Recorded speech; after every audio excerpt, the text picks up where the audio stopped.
AP politics సంబంధించి ముఖ్యంగా మీ మాజీ ముఖ్యమంత్రి గారిని నటుడు శివాజీ కూడా కొన్ని వ్యాఖ్యలు చేశారు. ఎలా చూడొచ్చు అసలు? ఇప్పుడు శివాజీ అనేటువంటి అతను ఒక ఆకతాయి, అతను ఒక సినిమా యాక్టర్. అవును, సినిమా యాక్టర్ సినిమాలు చేసుకోవాలి. అతను రాజకీయాల్లోకి వచ్చి అప్పుడప్పుడు ఏదో ఒక చురకలేసేసి నేను ఎవరి పక్షం కాదు, నేను ప్రజల పక్షం, నేను శివాజీని నేను సూటిగా అడుగుతున్నా, ప్రజల పక్షం అంటున్నాడు. ఇప్పటిదాకా నువ్వు ప్రజల కోసం చేసింది ఏంద్రైనా? ఏం సంస్కర్తలు, ఏమి ప్రజల కోసం ఏం పనులు చేసావు? నువ్వు ఏమైనా చేసావా? ఊరికే వచ్చి జగన్మోహన్ రెడ్డిని విమర్శించడం, చంద్రబాబు నాయుడు గురించి పొగడ్డం, అదేవిధంగా చంద్రబాబు నాయుడు దగ్గర మెప్పు పొందడం. ఈ మధ్య శివాజీ గారికి జ్ఞానం ఉందా లేకుంటే మతి భ్రమించిందో తెలియదు. మహిళల మీద కూడా ఎటువంటి మాటలు చెప్పాడు. మీకు స్టేజ్ పైన డైరెక్ట్గా స్టేజ్ పైన ఎటువంటి వ్యాఖ్యలు చేశాడు? సామాన్యులు అంట, ఒక మహిళల్ని పెట్టుకొని సామాన్యులు అంటాడు ఒక మాట. పబ్లిక్ మీటింగ్లో అతను నోరు ఎంత రోతగా మాట్లాడుతోంది. అవివేకుడు అతను. మీరు ఇంకొక కామెంట్ కూడా చేశారు. ఈ మధ్య తిరుమలకి వెళ్ళి తిరుమలలో వెంకటేశ్వర స్వామి ఒక డిఫరెంట్గా కనబడుతున్నాడంట. ఇది తిరుమల వెంకటేశ్వర స్వామి ఈరోజు డిఫరెంట్గా కనబడుతున్నాడు అంటున్నాడు. అంటే వెంకటేశ్వర స్వామి యొక్క అతనికి ఏదో అంటే చంద్రబాబు నాయుడు గారి పాలన వచ్చే కాలికి జగన్మోహన్ రెడ్డి గారి పాలనలో ఒక విధంగా కనబడుతున్నాడు, చంద్రబాబు నాయుడు గారి పాలనలో ఒక విధంగా కనబడుతున్నాడు అనే మీనింగ్లో వెంకటేశ్వర స్వామిని కామెంట్ చేస్తాడు. నిజంగా ఇతను అసలు మనిషేనా అతను? ఇప్పుడు పరిపాలనా వ్యవస్థ ఆంధ్రప్రదేశ్ రాష్ట్రాన్ని, వెంకటేశ్వర స్వామి అనేది ఆయన సర్వాంతర్యామి. ఆయన ప్రతిభని తగ్గించడానికి కానీ పెంచడానికి కానీ మన వల్ల అవుతుందండి? వెంకటేశ్వర స్వామి యొక్క ప్రతిభని తేజస్సుని ఆయన తేజవంతుడు. ఆయన తేజస్సుని పరిపాలనలో చంద్రబాబు నాయుడు వల్ల లేకపోతే జగన్మోహన్ రెడ్డి వర్గాల వల్ల తగ్గించడానికి వీలవుతుంది? సాక్షాత్తు దేవదేవుడి యొక్క తేజస్సుని అంటే చంద్రబాబు నాయుడు ఉన్నప్పుడు ఆయన తేజస్సుగా ఉన్నాడంట వెంకటేశ్వర స్వామి, జగన్మోహన్ రెడ్డి ఉన్నప్పుడు ఆయన తేజస్సు తగ్గిందంట. అది డిఫరెంట్గా కనబడుతుందంట. ఈ అవివేకి అజ్ఞాని నువ్వు దేవుడు మనం ఏ యాంగిల్లో చూస్తామో ఆ యాంగిల్లో కనబడతాడు దేవుడు. ఫస్ట్ మనం చూసేటువంటి యాంగిల్ని బట్టే దేవుడు మనకు కనబడతాడు. వెంకటేశ్వర స్వామి ఎప్పుడూ కూడా తేజోవంతుడు.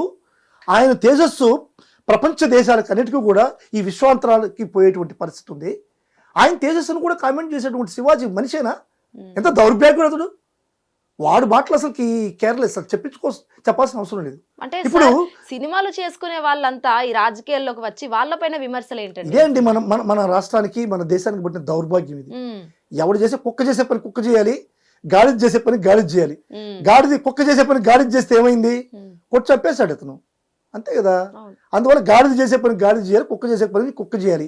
కానీ ఈ శివాజీ ఈ కుక్క గాడిద మాదిరిగా పనిచేస్తుంది. తప్పు కదా అది.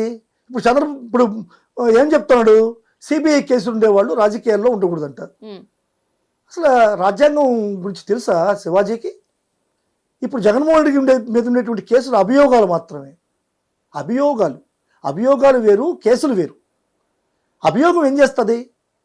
ఈ విధంగా పలానా మీద సస్పెక్షన్ ఉంది, ఆ సస్పెక్షన్ మీరు విచారించండి అని కోర్టులోకి ఇస్తుంది సిబిఐ దాఖలు చేసినటువంటి పత్రాలు అభియోగ పత్రాలే. అది నిజం కాదు, నిజం చేశారని కాదు. ఈ రోజు ఎన్ని అభియోగ పత్రాలు క్యాన్సిల్ అయిపోయాయి జగన్మోహన్ రెడ్డి గారి మీద, ఇవి కూడా క్యాన్సిల్ అయిపోతాయి ఖచ్చితంగా. అన్ని నిష్కల్మషుడే జగన్మోహన్ రెడ్డి ముందుకు వస్తాడు, ప్రపంచం ముందుకు వస్తాడు.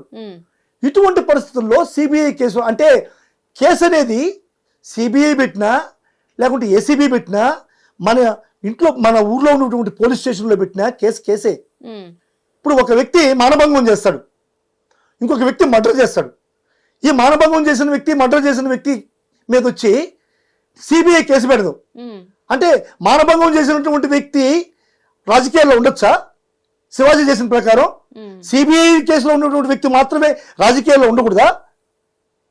మన ఊర్లో మానభంగం చేసిన వ్యక్తి పైన సిబిఐ కేసు పెడదు కదా, పోలీస్ స్టేషన్ లోకల్ పోలీస్ స్టేషన్లే కదా కేసు పెడుతుంది.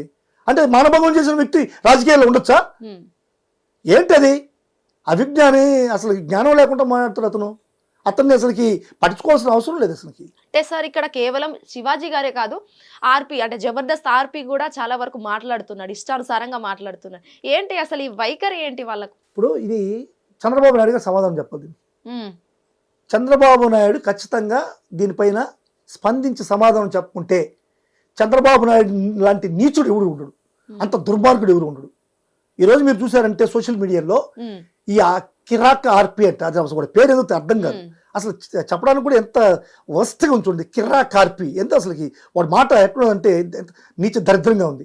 ఇంకొకడు సీమరాజా అని ఉన్నాడు, వాడు వైఎస్ఆర్ కండువా వేసుకుంటాడు, వైఎస్ఆర్ కండువా వేసుకొని వైఎస్ఆర్సీపీని విమర్శిస్తాడు. ఇప్పుడు నేను కూడా తెలుగుదేశాన్ని విమర్శిస్తాను. నీ విమర్శలో ఎట్లుండాలంటే ప్రజలకు పడే విధంగా ఉండాలి. ఇప్పుడు మిమ్మల్ని నేను విమర్శిస్తున్నానంటే, మీరు చేసిన తప్పు నేను విమర్శిస్తున్నానంటే ప్రజా ఆమోదయోగంగా ఉండాలి, నా విమర్శ సద్విమర్శగా ఉండాలి, ప్రజలకు ఉపయోగపడే విధంగా ఉండాలి నా విమర్శ. అటువంటివి ప్రోత్సహించాలి. కానీ ఈ చంద్రబాబు నాయుడు నేను ఒక 50 సంవత్సరాల ఇండస్ట్రీ అంట ఇటువంటి నీచ నికృష్టుల్ని కౌగులించుకొని ఫోటోలు తీసుకుంటాడు. ఈ కిరాకార్పిని పెళ్ళాన్ని తీసుకొని పోయి చంద్రబాబు నాయుడిని లోకేష్ని కలిసి కౌగులించుకుంటున్నాడు. అంటే ఏంది, ఇండైరెక్ట్ గా మీరు ప్రోత్సహించినట్టే కదా. ఎంత దుర్మార్గం అండి. ఒక మంత్రిని, మాజీ మంత్రిని, ఒక మహిళని కొవ్వు అంటాడు, పందిలాగా బలిసిందంటాడు, ఆమె కొవ్వుని తీసుకొచ్చి లడ్డులో కలిపింది అంటాడు. జగన్మోహన్ రెడ్డిని బాడీ షేమ్ చేస్తాడు, చెయ్యి ఇట్టట్టు అంటాడు, వ్యంగ్యంగా మాట్లాడతాడు. మొన్న బొత్స సత్యనారాయణ గారిని మాట్లాడుతున్నాడు. ఎంత పెద్ద సీనియర్ మోస్ట్ లీడర్ అండి బొత్స సత్యనారాయణ గారు. ఎంత ఇంచుమించుగా చంద్రబాబు లాంటి చంద్రబాబుకు ధీటుగా ఉన్నటువంటి నాయకుడు కదా. అంత సీనియర్ మోస్ట్ పొలిటీషియన్, ఎన్నిసార్లు ఎమ్మెల్యేగా గెలిచాడు, ఎన్నిసార్లు మంత్రిగా ఉన్నాడు, ఎన్ని క్యాబినెట్లలో పనిచేశాడు. అటువంటి వ్యక్తికి ఒక మనిషికి సహజంగా దేవుడిచ్చినటువంటి లోపాలు కొన్ని ఉంటాయండి. అందరూ పరిపూర్ణంగా దేవుడు ఏదో పుట్టించడు అందరినీ. ఏదో మాటల్లో లోపు ఉంటుంది, కొంతమంది నడకలో లోపు ఉంటుంది, కొంతమంది దుస్తులో లోపు ఉంటుంది, కొంతమంది కవళికలలో లోపు ఉంటుంది, కొంతమంది చేతుల్లో లోపు ఉంటుంది, కొంతమంది ఇంకొక వేరే లోపాలు ఉంటాయి. ఈ లోపాలను విమర్శించడం వంటి నీచమైనటువంటి పది ఏది లేదు. దేవుడిచ్చిన లోపం అండి. ఆ లోపాన్ని మనం ఇప్పుడు బొత్స గారికి మాటల్లో కొంచెం తడబాటు వస్తుంది, దాన్ని మీరు అవహేళన చేసి మాట్లాడడం అనేటువంటిది దరిద్రం కదా. రోజా గారిని కూడా ఒక మహిళ అని చూడకుండా ఎంత దౌర్జన్యంగా, ఎంత అక్రమంగా మాట్లాడుతుంటుంది.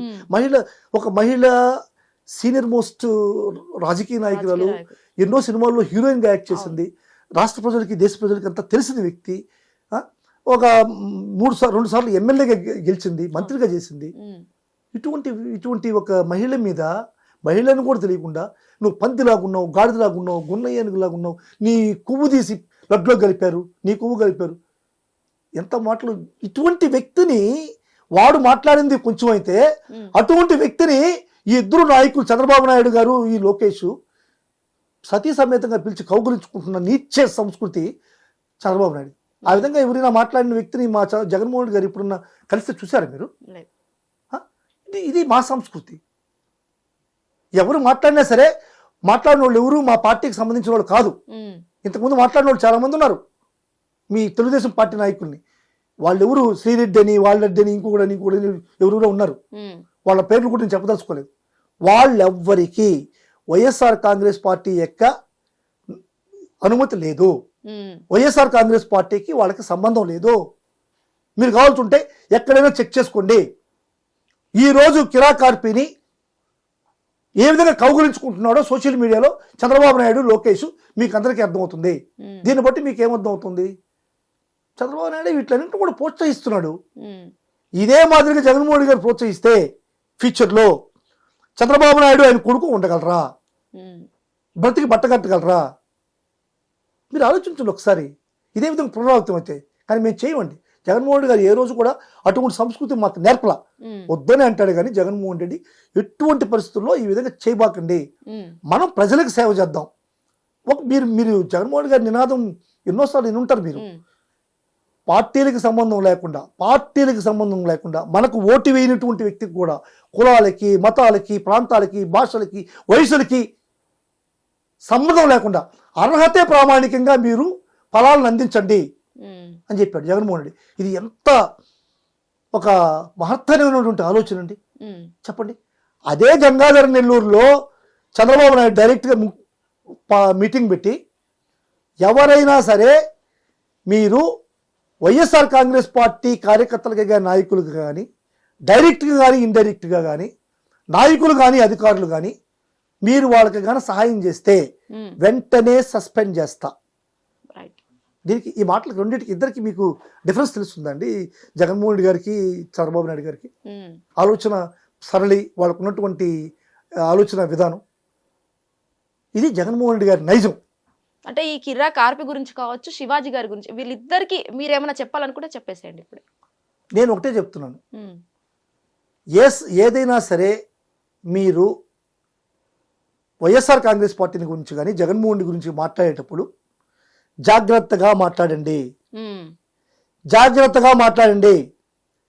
నీతి తప్పి మాట్లాడితే మీరు జీవితంలో అనుభవించేటువంటివి చాలా పరిణామాలు ఉంటాయి.